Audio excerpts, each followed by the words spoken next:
Friends, welcome to ISCS platform. आज है 20 जून और 20 जून का करेंगे हम करंट अफेयर। तो चलिए लेक्चर स्टार्ट करते हैं। फर्स्ट न्यूज है मलेशिया और चाइना। देखो, सबसे पहले दोनों समझने से पहले आप मलेशिया की पॉलिसी समझिए। मलेशिया क्या करने जा रही है? मलेशिया ने एक प्रोजेक्ट बनाया है, कितने का? 10 बिलियन 10 बिलियन डॉलर का एक प्रोजेक्ट बनाया है। अब ये प्रोजेक्ट है क्या? तो ये प्रोजेक्ट है मेरे दोस्तों, east coast railway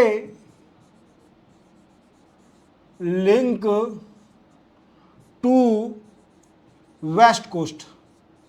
means Malaysia के ईस्ट कोस्ट से रेलवे से कनेक्ट करना वेस्ट कोस्ट को, ठीक है। और ये प्रोजेक्ट 2026 मींस 2026 में कंप्लीट हो जाएगा।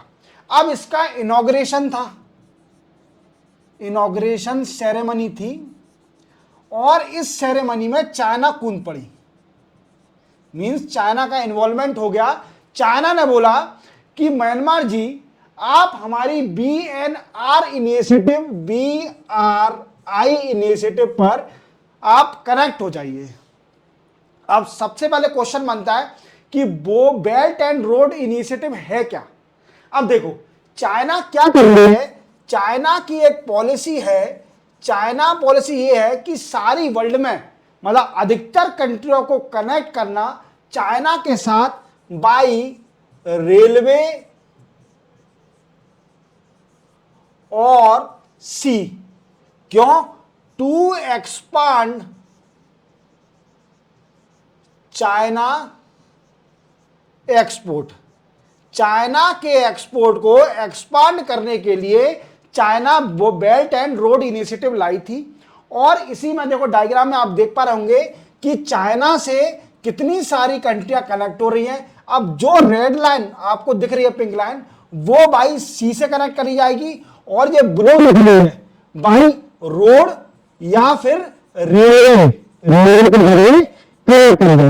इससे क्या होगा दोस्तों, ये सारी कनेक्ट करने के बाद चाइना अपना एक्सपोर्ट कर पाएगी डिफरेंट कंट्री को।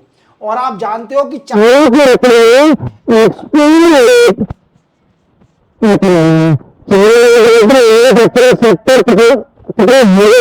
मैन्युफैक्चरिंग सेक्टर कितनी सारी चीजें बनाती है और चाइना कई सारा एक्सपोर्ट करती है। अब आपको मुझे बताना है कि अभी 2023 में इंडिया और चाइना का ट्रेड डिफिसिट इंडिया का कितना रहा?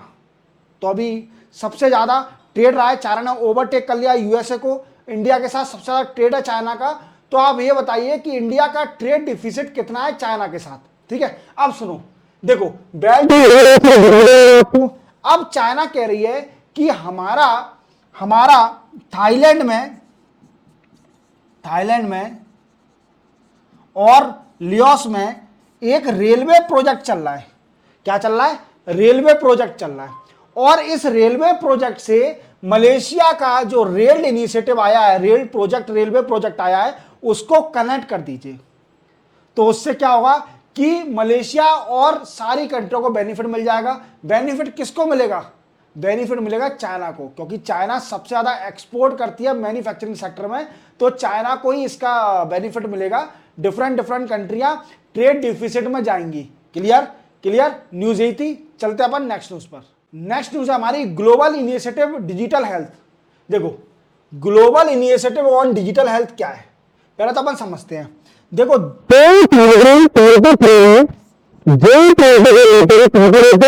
इंडिया के अंदर और एक हेल्थ मीटिंग भी हुई थी। क्या हुई थी मेरे दोस्तों? हेल्थ मिनिस्टर की मीटिंग भी हुई थी G20 में। G20 में हेल्थ मिनिस्टर, इसमें एक इनिशिएटिव लिया था जिसका नाम था GIDH। What I means global initiative on digital health. ये क्या है सर? देखो, ये इनिशिएटिव है किसका? Back by world health organisation का एक इनिशिएटिव है जिसमें क्या करा जाएगा, जिसमें डिजिटल टेक्नोलॉजी का यूज करा जाएगा, use in health sector, so it will enhance the health service और रिमूव द डिफिकल्टी और the casualty from the health issue. Okay, जितनी भी हेल्थ इशू की प्रॉब्लम आ रही है लोगों को, तो डिजिटल टेक्नोलॉजी का यूज करा जाएगा इस इनिशिएटिव में। अब देखो, इंडिया ने बोला था कि हम इस इनिशिएटिव में $10 मिलियन कंट्रीब्यूट करेंगे, और अभी इंडिया ने अभी तक कुछ भी कंट्रीब्यूट नहीं किया इस इनिशिएटिव में, जिसके global initiative on digital health. $10 million का इंडिया ने बोला था G20 समिट में, जो कि इंडिया में हुई थी 2023 में, और इंडिया ने अभी तक इसमें कंट्रीब्यूट नहीं किया है। अब देखो, ये तो छोड़िए, ये आप तो याद रखना कि $10 मिलियन, और दूसरी बात याद रखना कि global initiative on health digital health, ये याद रखना GIDH क्या है? ये इनिशिएटिव है by WHO that was decided in G20 health ministry meeting, and India was thinking of planning to contribute the $10 million to this initiative. Clear? इतना आपको याद रखना है। और इसका मेन एम क्या है? इसका एम है कि डिजिटल टेक्नोलॉजी का यूज करना इन हेल्थ सेक्टर। क्लियर? चलते अपन नेक्स्ट न्यूज पर। नेक्स्ट न्यूज है हमारी फॉरेंसिक साइंस के ऊपर। अब क्या कर रही है इंडिया ने, क्या किया है कि नेशनल फॉरेंसिक इंफ्रास्ट्रक्चर स्कीम निकाली है। अब ये स्कीम क्या है? देखो, आप जानते हो कि हमारे इंडिया में कई सारे क्राइम होते हैं क्राइम, और ये क्राइम कभी कभी अपन को उसका प्रूफ भी नहीं मिल पाता है कि किसने ये क्राइम किया है। और इसके लिए सबसे पहले बुलाया था फॉरेंसिक टीम को, जो फॉरेंसिक टीम इन्वेस्टिगेशन करती है क्राइम सीन पर, कि कुछ प्रूफ मिल जाए कि कौन ये कल्प्रिट है, किसने क्राइम किया है, और कई बार पकड़ में भी आ जाता है। तो फॉरेंसिक को और स्ट्रॉन्ग करने के लिए इंडियन गवर्नमेंट ने एक स्कीम निकाली है जिसका नाम है नेशनल फॉरेंसिक इंफ्रास्ट्रक्चर स्कीम। इसमें क्या होगा? इसमें मेरे दोस्तों, जो फॉरेंसिक लेबोरेटरी है उनका एनहांसमेंट किया जाएगा, इंफ्रास्ट्रक्चर एनहांसमेंट किया जाएगा। अब देखो, इसका एम क्या है? पहले तो अपन एम समझ लेते हैं। इसका एम क्या है? इसको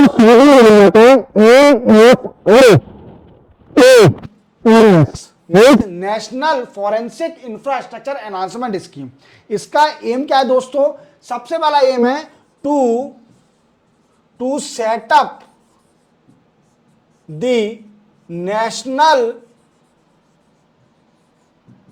forensic science laboratory. National forensic science laboratory setup करना, और जो दिल्ली में नेशनल फॉरेंसिक साइंस लेबोरेटरी है उसको भी एनहांसमेंट करना इन टर्म ऑफ इंफ्रास्ट्रक्चर, उसका भी इंफ्रास्ट्रक्चर एनहांसमेंट करना, जिससे क्या हो कि क्राइम की जो कल्प्रिट है उसको ढूंढने में आसानी हो और क्राइम रिड्यूस हो, क्योंकि लोगों को सजा मिलेगी ज़्यादा से ज़्यादा, तो लोग डरेंगे क्राइम करने से। समझ रहे हो मेरी बात को? तो देखो, सबसे पहला बताया कि कई सारे नेशनल फॉरेंसिक साइंस लेबोरेटरी, और इसको यूनिवर्सिटी बोल सकते हैं, यूनिवर्सिटी सेटअप करना, और जो फॉरेंसिक साइंस लेबोरेटरी है उनके इंफ्रास्ट्रक्चर को स्ट्रॉन्ग करना। इससे होगा क्या? तो देखो, इससे क्या होगा कि डिजिटल टेक्नोलॉजी का भी यूज करना है, digital technology enhancement, digital technology enhancement in forensic science, enhancement of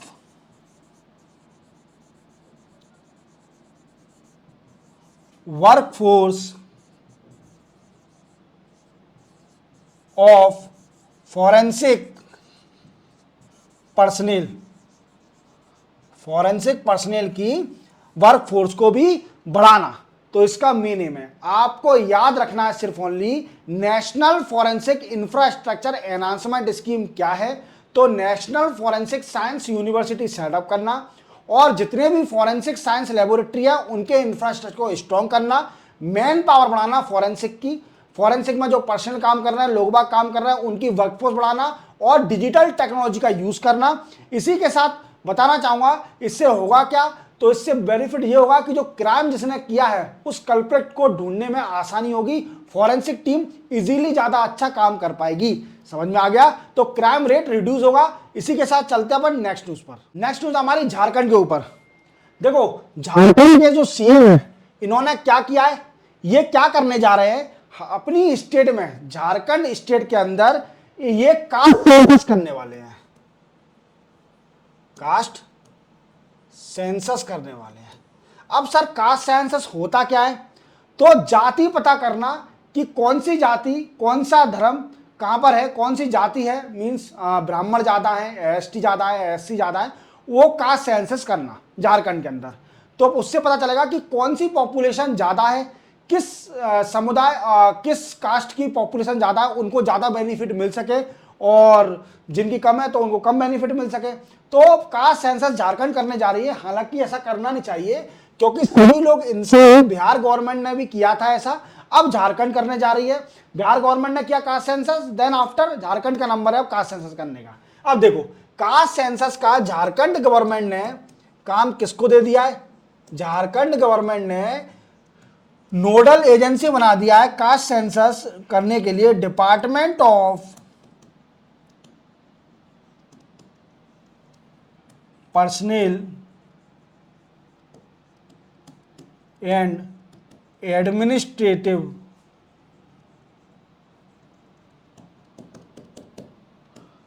reform. इसको नोडल एजेंसी बना दिया है। क्या बना दिया है दोस्तों, नोडल एजेंसी बना दिया है, और यही डिपार्टमेंट कास्ट सेंसस करेगा झारखंड के अंदर। और देखिए पहले कास्ट सेंसस कहां पर हुआ, बिहार में, अब झारखंड में होने वाला है। क्लियर। कास्ट सेंसस क्या होता है कि लोगों की स्टेट में पता करना कि कितनी कास्ट पॉपुलेशन कौन सी है और कितनी कास्ट पॉपुलेशन नहीं है। क्लियर। चलते इसी के साथ नेक्स्ट न्यूज पर। नेक्स्ट न्यूज हमारी बंदावन पोर्ट के ऊपर। अब ये क्या पोर्ट है, देखो आपको बताया था कि महाराष्ट्र में एक नया पोर्ट होने वाला है, महाराष्ट्र में एक नया पोर्ट होने वाला है, और ये वर्ल्ड में टॉप 10 पोर्ट होगा। मींस इंडिया का सबसे ज्यादा हैवी कैपेसिटी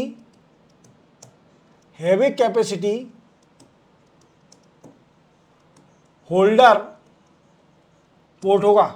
मींस अभी तक जितने भी पोर्ट है इंडिया में सबसे ज्यादा कैपेसिटी होल्ड यही पोर्ट करेगा इसको बनने के बाद।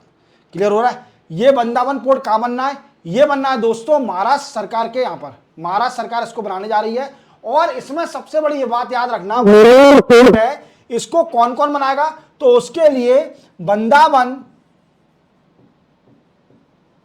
पोर्ट प्रोजेक्ट, ठीक है, special public vehicle by Jawahar Lal Nehru port and Maharashtra maritime in the ratio of 76-26। ठीक है। देखो अब क्या मैंने बताया कि इसको बनाएगा कौन, जवाहरलाल नेहरू पोर्ट, और महाराष्ट्र का मैरीटाइम अथॉरिटी जो है वो किस रेशो में, 76% contribution of the fund given by the Jawaharlal Nehru port and 26 will given by the maritime authority. Maharashtra maritime authority देगी 26% और 76% देगी 76% जवाहरलाल नेहरू पोर्ट ट्रस्ट। समझ में आ रहा है। और ये सबसे हैवी कैपेसिटी का पोर्ट बनना है, इंडिया में रिकॉर्ड ब्रेकिंग है, और ये वर्ल्ड में टॉप 10 माना जाएगा। It is a world top 10 port,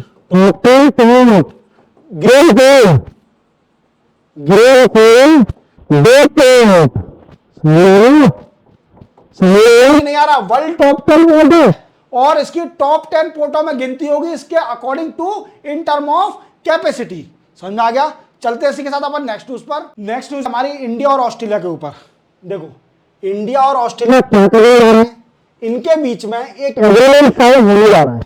what I means, comprehensive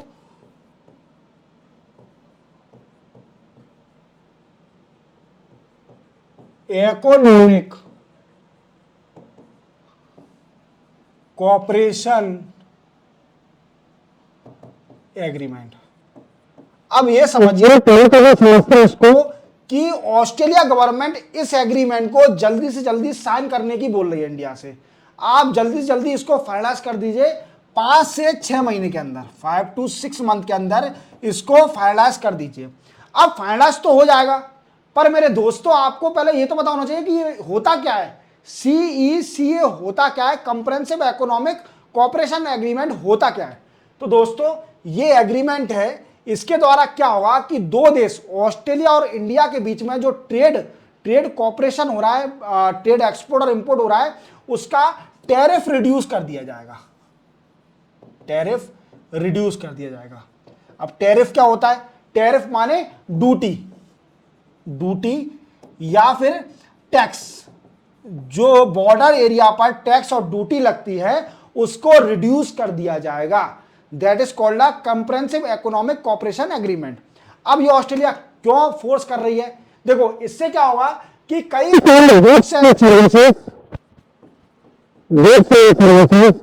and different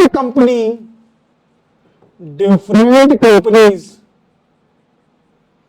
of both country easily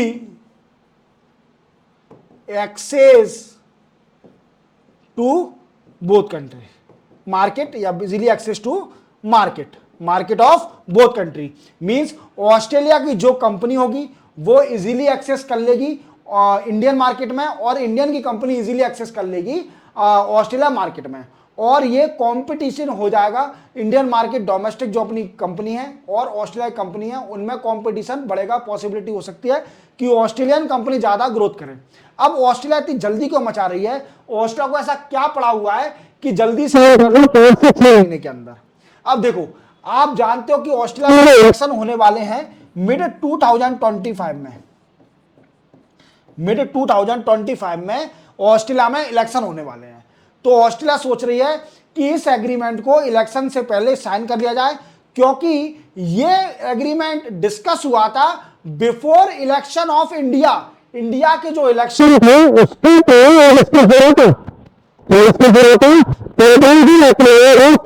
agreement ये डिस्कस था, पर इंडिया में इलेक्शन होने के कारण इसको डिले कर दिया था। अब इलेक्शन हो चुका है, ऑस्ट्रेलिया फिर से रिदम में आ गई है और ऑस्ट्रेलिया बोल रहे हैं कि इस एग्रीमेंट को अगेन साइन कर लीजिए, क्योंकि 2025 में मिड 2024 में हमारे यहां पर इलेक्शन है, फिर हमें और दिक्कत आ जाएगी। अब इससे बेनिफिट और क्या क्या होगा? देखो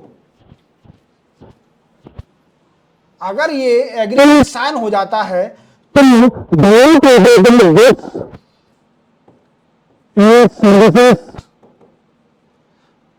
ट्रेड होंगे, trade and access to market and enhance the competition between both countries. कैसे? देखो आप जानते हो, मैंने आपको एक चीज बताई थी पिछले लेक्चर में कि क्या करती है, जैसे कोई भी कंट्री वो क्या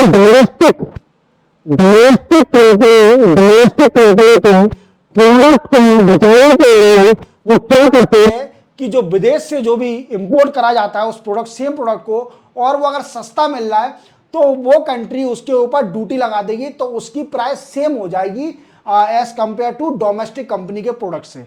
तो क्या होगा कि दोनों प्रोडक्ट सेम प्राइस में बेचेंगे, नहीं तो क्या करेंगे लोग जो डिफरेंट कंट्री से सस्ता आ रहा है, चीप प्रोडक्ट आ रहा है, उसको ज्यादा खरीदेंगे, तो उससे लॉस किसका होगा? लॉस होगा, वो डूबने के कार पे आ जाएगी, लॉस मेकिंग हो जाएगी।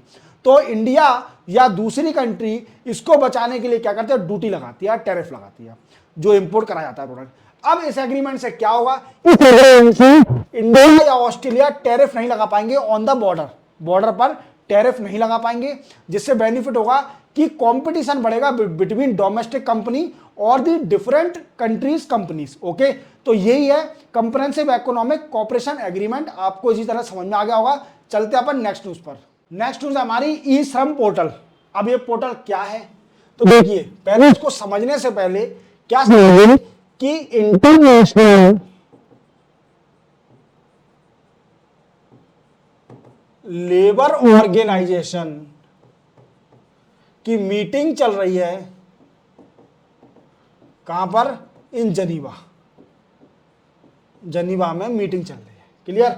अब इंडिया ने हमारे एक पोर्टल का गुणगान किया जिसका नाम था ई श्रम पोर्टल।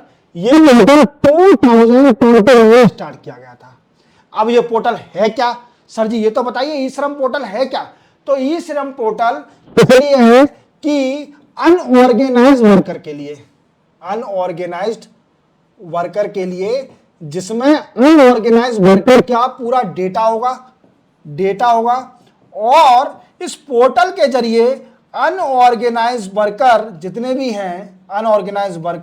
भी हैं वो गवर्नमेंट की जितनी भी स्कीम चल रही हैं रिलेटेड टू अनऑर्गेनाइज्ड सेक्टर का बेनिफिट ले सकते हैं इस पोर्टल के जरिए। अपना रजिस्ट्रेशन करा के वर्कर इस पोर्टल में रजिस्ट्रेशन करा के कि अनऑर्गेनाइज्ड सेक्टर के वर्कर हैं हम, और हमें गवर्नमेंट की जितनी भी बेनिफिट स्कीम चल रही हैं, वेलफेयर स्कीम चल रही हैं रिलेटेड टू अनऑर्गेनाइज्ड वर्कर, उसका बेनिफिट इजीली मिल जाएगा। अब क्या है, ये पोर्टल को गवर्नमेंट क्या करने जा रही है, कई सारे पोर्टल से कनेक्ट करने जा रही है। क्या है, पहला portal national career service, national career service. दूसरा है skill India digital hub, skill India digital hub, my scheme and प्रधानमंत्री मानधन योजना। इन पोर्टल से इसको कनेक्ट करने जा रही है। क्या करने जा रही है, इस पोर्टल से कनेक्ट करने जा रही है, जिससे क्या होगा कि जितने भी अनऑर्गेनाइज्ड सेक्टर हैं वो वर्कर हैं वो ज्यादा बेनिफिट ले पाएंगे from the government scheme that is running for the unorganised sector. ठीक है, क्लियर। इसी के साथ 20 जून का करंट अफेयर यहीं कंप्लीट होता है। मिलते हैं हम कल 21 जून के नए करंट अफेयर के साथ। तब तक के लिए जय हिंद।